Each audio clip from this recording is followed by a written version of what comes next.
Down the rabbit hole we go. We look at Trump's big, beautiful bill. Lots of controversy, a lot of questions. What does it mean for America? What does it mean for immigration? And what does it mean for countries around the world? We look at the truth between lines.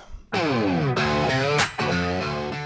headline that caught my eye when talking about Trump's big, beautiful bill was, put simply, the big, beautiful bill will empower big, beautiful deportations. All right, well, we kind of figured that with this administration. That was what they ran on. That's what they got voted on for. And it was no surprise. So I'm reading a little details about this and kind of like, where does it play into the immigration factor? The big, beautiful bill will ensure illegal immigrants do not receive food stamps or Medicaid. Okay, I can get that. It taxes money illegal aliens send out of the country. I thought, okay, what does that exactly mean? I mean, how much money are we talking about being sent out of the country? Why? And so I kind of did a deep dive reading all the material, and I learned a bunch, which I'm going to hopefully share with you. So hopefully you're going to learn actually something. Usually we talk about opinions. We're not news. We are between lines, but sometimes I get fascinated, and this is my channel, so I'm going to have fun with this one. But I learned the word for the day, kids, is remittance. Okay, the word remittance, spelled exactly how it sounds. But anyway, how much remittance, which is money being sent from country to country, and in this case, we're going to talk about it in the form of United States, people from in the United States sending it to other countries around the world, okay? Now, I did some numbers looking at them, and I found a lot of numbers from like 2017, 2018.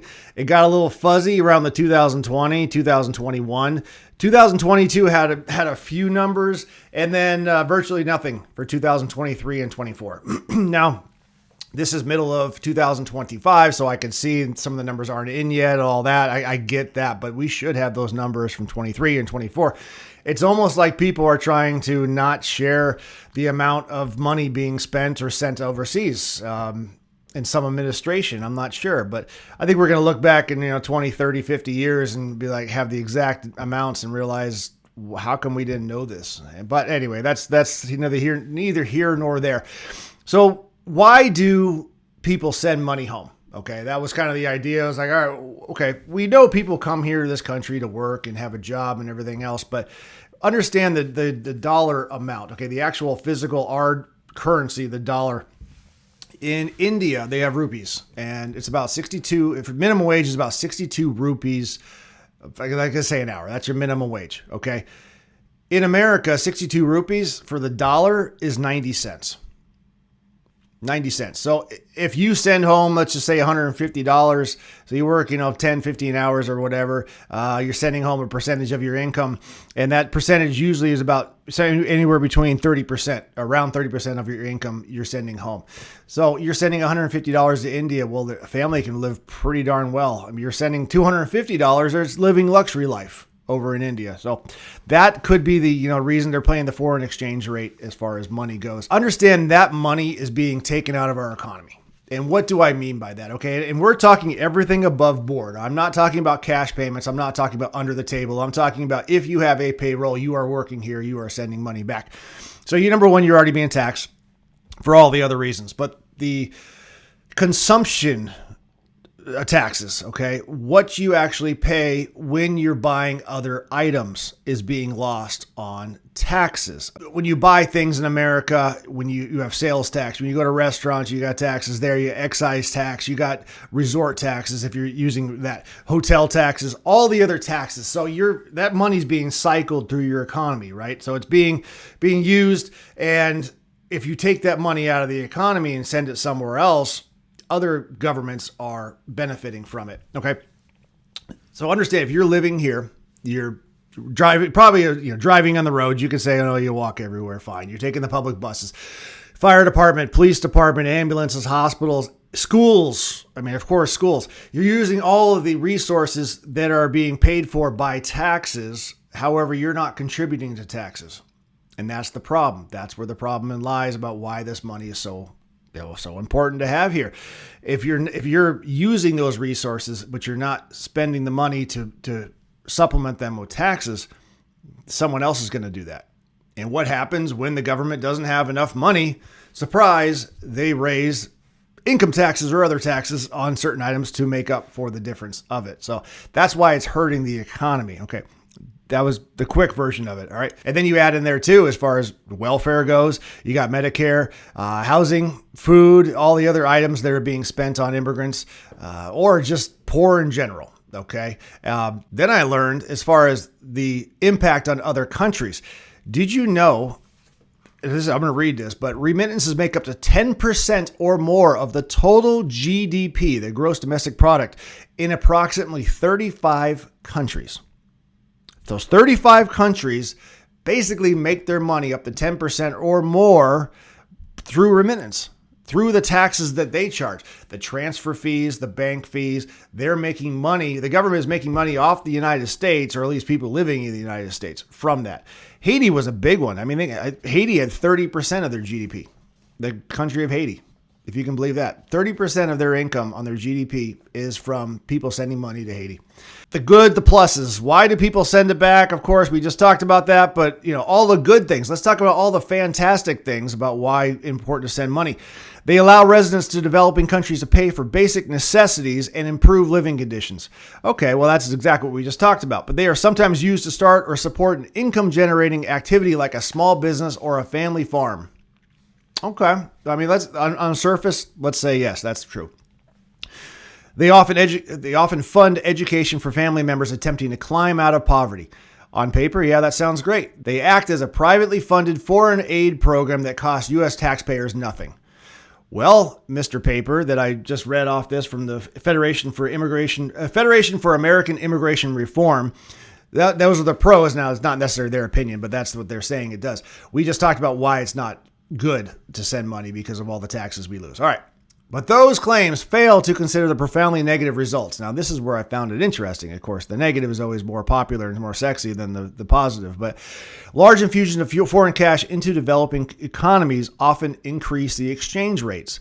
So plain and simple, supply and demand. The more dollars being sent to another country, that's the more supply. So the demand goes down. Okay. So it's common sense. Okay. Inflation. A consistent flow of externally generated capital often impedes the type of entrepreneurial activity that is necessary to improve developing economies. Because why are you going to work if someone's paying your way?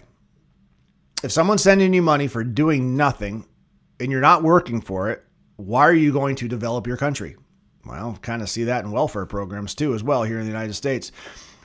And, well, I got ahead of myself. Remittance payments act as a welfare program, disincentivizing participation in the labor force if one's financial needs are being met. I don't know. It's like I wrote it, or it's like I read it yesterday. But anyway, unlike government-sponsored foreign aid, remittance payments are not invested directly into physical society infrastructure programs, which means if we're not spending the money here in taxes that I just talked about for roads and police department, probably in a lot of other societies, cultures, they pay cash, they pay over the counter. So there's no taxes anyway, just because that's the way they exchange currency is they just say, yeah, here's, how many rupees or whatever.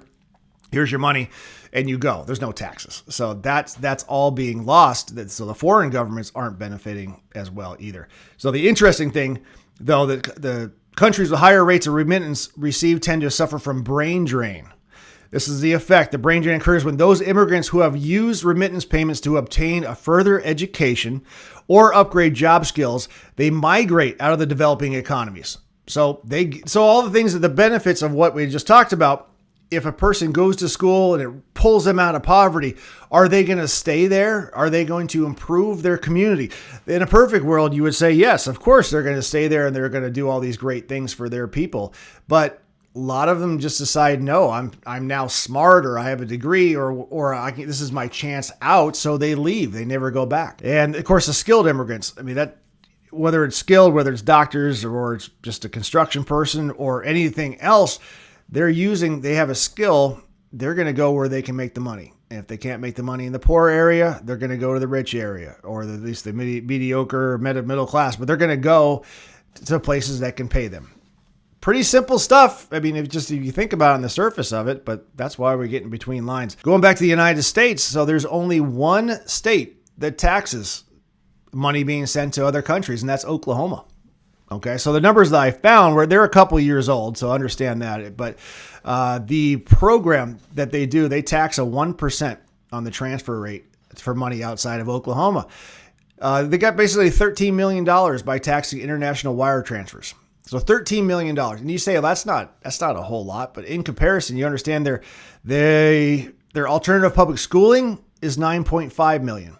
And then their school lunch program is $3.5 million. So they could fund their public schools and their lunches with the money that they took from the taxes from the money being transferred out. So imagine that. They could basically double all the different things going forward by using this money for that program. And of course, free lunches and everything and lunch programs at schools, who are they helping? They're helping the poor. They're helping illegal immigrants. So the cycle continues. And also for comparison, $150 billion being sent out. The United States collects $6.6 billion money coming back into the United States from other countries. Okay, so $150 billion we're losing, gaining 6.6. The big beautiful bill is definitely controversial. It's a huge bill. I completely understand why a lot of people in the legislative branch want to look at this. This is something that's going to change America. It's going to basically affect people around the world for all the reasons I just said, but for other reasons too.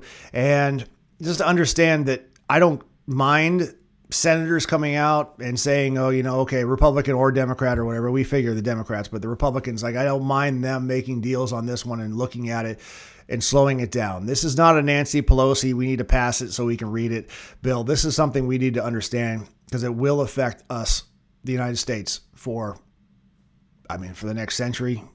I don't know, for a long time. Anyway, in conclusion, this is something we need to look at. This is something we need to follow. I'm kind of curious how it all plays out at the end when it actually gets passed, and hopefully it does get passed, because if it doesn't, then we might be in more trouble than before, if that's even possible. Anyway, we're going to follow it. We're going to look for the truth between lines. The